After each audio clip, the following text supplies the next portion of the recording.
ఉల్టా చేసి దిష్టి తీయడానికి అది గుమ్మిడికాయ అనుకున్నావా లేకపోతే మనిషి అనుకున్నావా అన్న? ఉల్టా తిప్పి తలకాయతో దిష్టి తీయడం ఏంటన్నా బాబు?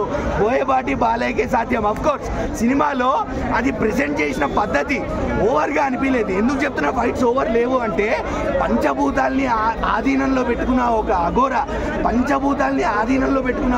అఘోర, నడుచుకుంటూ వెళ్తుంటే ప్రకృతి కూడా అడ్డు రాకుండా ఏ ప్రకృతి ప్రళయాలు ఆయనకి అడ్డు నిలబడలేవు. అలాంటి అఘోర పంచభూతాల్ని ఆధీనంలో పెట్టుకొని నడుచుకుంటూ వెళ్తుంటే ఎవరు నిలబడతారన్నా ఆయనకి ఎదురు? ఎవరు నిలబడతారు? ఆయన ఊఫ్ అంటే ఎగిరి పడిపోతాం. అంటే అమన్ గారు చెప్పడన్నా అంటే దాన్ని ట్రోల్ చేస్తున్నారు. ఉల్టా తిప్పడం అన్న నేను ఒకటి చెప్తా, గ్రాఫిక్స్ గురించి మాట్లాడదాం, విఎఫ్ఎక్స్ గురించి నేను ఒకటి చెప్తా. మీరు ఆదిపురుష్ చూశారు, ఆదిపురుష్ లో వాళ్ళు రామాయణాన్నే మార్చి పారదొప్పారు. ఓకే, అసలు స్టోరీకి రామాయణానికి అసలు నేను రామాయణం చూస్తున్నానా ఇంకేం చూస్తున్నానా నాకు అర్థం కాలేదు. అలాంటి టైంలో విఎఫ్ఎక్స్ ఇంకా గట్టి కొడతాయి.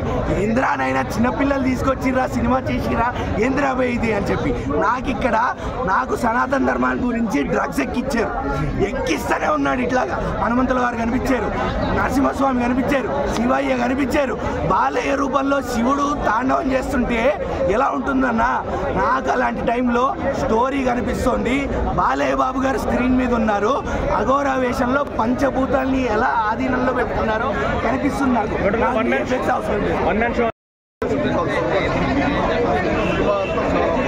తమన్ గారి మ్యూజిక్ ఎంతవరకు హెల్ప్ అయింది?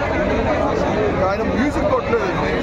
గుళ్ళో కూర్చున్నప్పుడు భజన ఎంత ఇచ్చిందో మనకి ఈ సినిమాలో ఆయన మ్యూజిక్ అంత.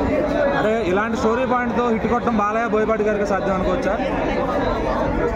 బాలయ్య బోయపాటి గారు అసలు కథ ఎలా చెప్పుకొచ్చారు అనేది చాలా గొప్ప విషయం. అఖండ వన్కే ఆ డౌట్ వచ్చింది. వేరే హీరో ఎవరు కూడా ఈ కథ ఎన్నికెళ్తే ఏముంది దీంట్లో అంటారు.